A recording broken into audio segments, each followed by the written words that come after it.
This video was sponsored by World Anvil, a tool for game masters and authors to manage and organize their worlds. And of course, these patrons. So you're gonna play Ranger, huh? The bow-wielding, nature spell-casting, fighter tracker, survival, hardcore backpacker, and hunter of the group. Whoa. So you were like, maybe I should play a druid. Maybe I should play a rogue. Maybe I should play a fighter. You're gonna travel through the wilderness with ease as you lead your party to victory by pointing out how wrong they're walking when moving through a forest. Here's how to play Ranger. Rangers are notoriously one of the most hard to pin down classes, really. A bit of a struggle a lot of people, including myself, have with the Ranger is, what even is a Ranger? You're kind of this strange mix of rogue, fighter, druid. Your purpose at first can be a little unclear. If we're gonna skip ahead a bit just so we can define the Ranger, your unique ability is tracking and fighting. You're a hunter survivalist. The book goes into further detail to describe Rangers as protectors of areas of land, but there was this whole bit I was gonna do with this video to prove to all of you that the Ranger has a clear defined purpose in a party, but that failed because all the things a Ranger accomplishes are accomplished with other classes. Like, if I say the Ranger is a hunter who can stalk the forests and can penetrate the scales of a dragon with its well-timed strikes, that's a rogue. Or, the Ranger calls forth a squirrel to speak to it, learning the nearby locations of its enemies to hunt them down. That's a druid. I guess we'll have to accept that the Ranger is, in fact, an amalgamation of other classes. And that's okay, 5e is full of this stuff. Rogues can be wizards, sorcerers can be clerics, warlocks can be fighters, and so on. It's how you roleplay this chunked together class that brings the appeal many people have for the Ranger. Aragorn is the classic example of what a Ranger is. A leader who knows the terrain, can track down enemies and friends, move silently through forests and crowds, and can fight like a mother. Sure, you could play a rogue like that, just to give the middle finger to the Ranger, but that's not what the rogue was created, built, or written to be. So, to make a long tangent short, Rangers are really weird, but if you enjoy playing it, then why should anyone try to stop you? Anyways! Oh, wait. Before we get even further, I can already hear the thousands of comments. What about the Unearthed Arcana Ranger? Revised Ranger, Jacob. Do you remember the Revised Ranger? Yes, there's a Revised Ranger in Unearthed Arcana. It came out in 2016, and then this little book came out in 2017, adding new subclasses to the Ranger that honestly make the Ranger so much cooler and a lot more interesting and less complicated than the revised or even the original. So that's all I'm gonna say about Revised Ranger. Alright, now let's jump into what you can do with this class. Level 1, Favored Enemy and Natural Explorer. Favored Enemy, you pick a type of enemy. Aberrations, beasts, celestials, constructs, dragons, elementals, fae, fiends, giants, monstrosities, oozes, plants, or undead. Alternatively, you can select 2 races of humanoid, such as gnolls or orcs, as favored enemies. The book has more detailed descriptions of these enemies, but I'll go ahead and do some one-word descriptions. Aliens, animals, Jesus, robots, how the fuck do you not know what these are? Fairies, Satan, big boys, regular boys, literally everything else, jello, flowers, and zombies. With this enemy, you gain advantage while tracking them, and you learn a language they speak. That's kind of it. You've basically been studying groups or types of creatures so that you can understand them and hunt them. It kind of sucks at level 1. Natural Explorer. You pick a terrain, and you can traverse said terrains with ease. You get abilities like, difficult terrain doesn't slow your group's travel. And as a Ranger, you know terrain and can lead your party through it with ease. Guys, can we take a break? Can we, like, stop? Just for a little bit. We didn't come all this way, Kevin, for you to be a little bitch. Keep up the travel pace. You gotta keep it up at a 4.5 miles an hour. You're mean. This is my favorite terrain. I hate you, Steve. Shut up. Okay.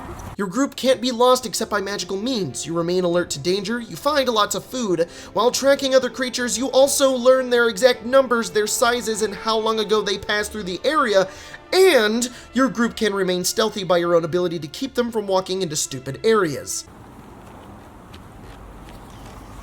Don't step there!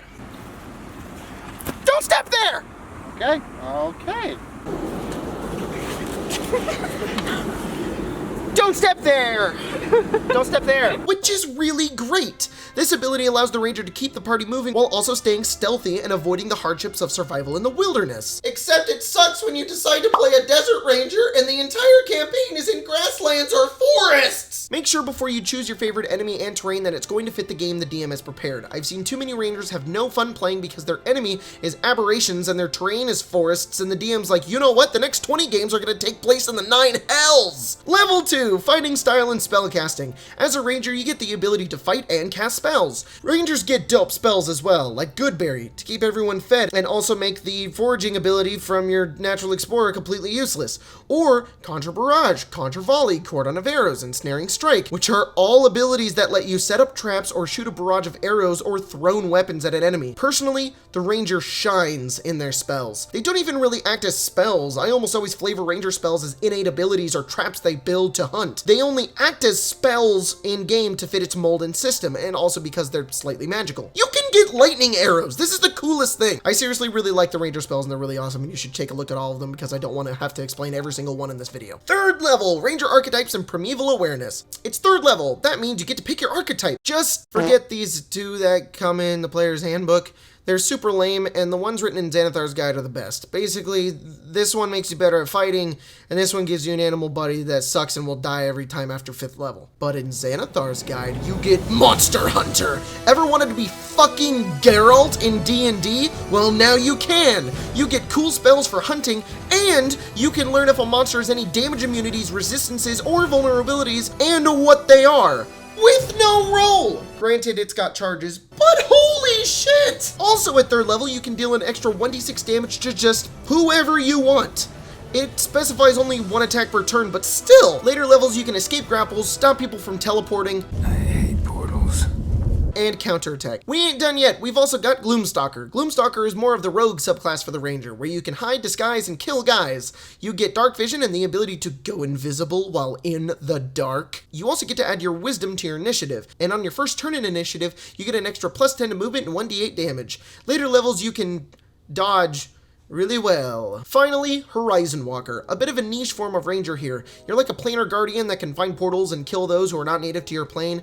If you want to see somebody play this class, check out Sunder on Arcane Arcade. Marshall's character is Neelix. He's a Vulpin Horizon Walker, and he fits perfectly into my game since the story is all about devils invading the material plane via portals. Anyways, Horizon Walkers can fucking teleport. The ability to locate portals, deal extra damage to whoever the heck you want, and you can pop in and out of the ethereal plane. And when you attack, you can teleport up to 10 feet away. Seriously, Xanathar's Guide made Ranger so awesome. Also at 3rd level, you get Primeval Awareness. You can use your action to expend 1 Ranger spell slot to focus your awareness on the region around you. For 1 minute per level of the spell slot you expend, you can sense whether following types of creatures are present within 1 mile of you, or within up to 6 miles if you're in your favorite terrain. Aberrations, celestials, dragons, elementals, fae, fiends, and undead. This feature doesn't reveal the creature's location or number. However, it would be hilarious if it did. What's he doing? He's trying to find the giant spiders. Yeah. I have concluded that there are 15,004,322 spiders in a 5-mile radius. We're gonna skip forward a little bit, since throughout these level ups you're mostly getting extra attack and more spells. At 6th level, however, you gain another favorite enemy and another favorite terrain. And at 8th level, you get Landstride. Simply stated, when you walk through a pokey bush, you don't get hit by the pokies or slow down. 10th level is Hide in Plain Sight. Basically, you take mud and grass and foliage and cover yourself with it, and boom, you get +10 to stealth. 14th level, you finally catch up to the rogue and can hide as a bonus action. Yeah! You also get another favorite enemy and terrain. 18th level is Feral Senses. You can attack things you can't see. This is pretty nice, but I guess 18th level is a bit high for it. I hold out hope for you, Ranger. Please. Level 20.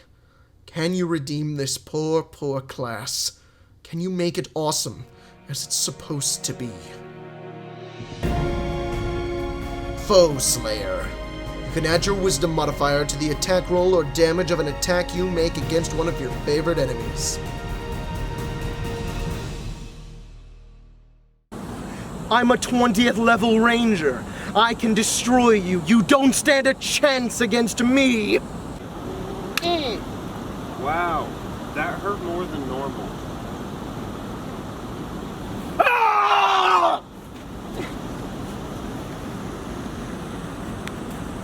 die.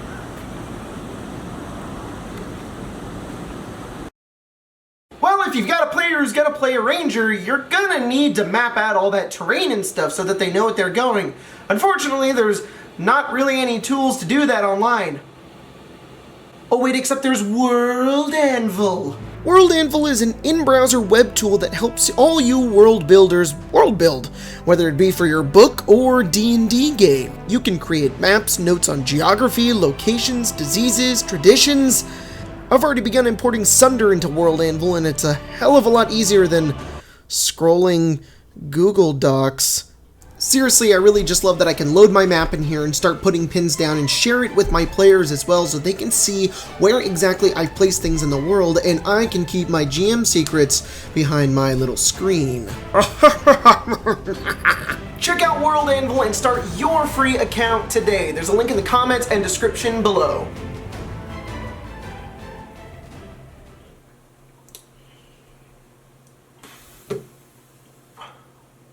Okay, yeah, I think that's the end of the video.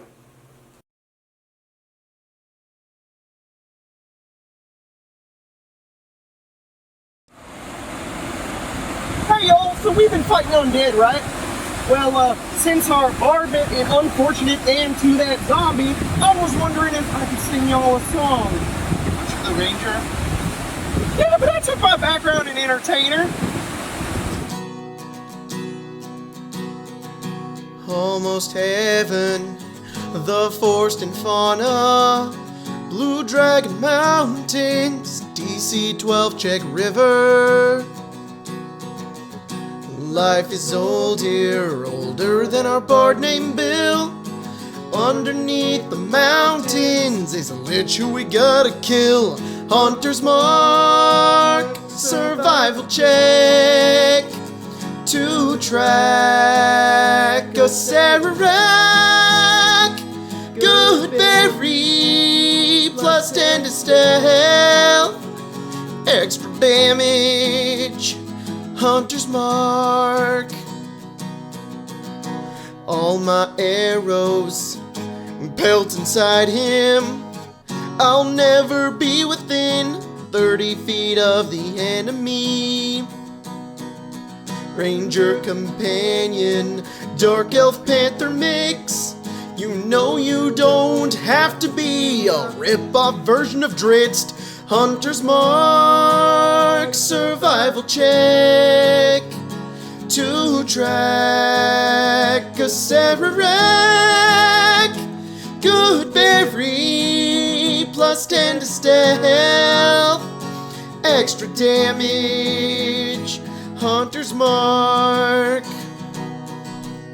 I hear you whine and complain about the ranger. Doesn't make sense for a fighter druid to exist. But this is D&D and you can make up whatever the hell you want in this game. In this game, rangers are super rad. You're kinda like the party dad. Feed your friends. Track the bad guys. Track the lich. Fuck, kill the lich. Rangers are rad. Yeehaw.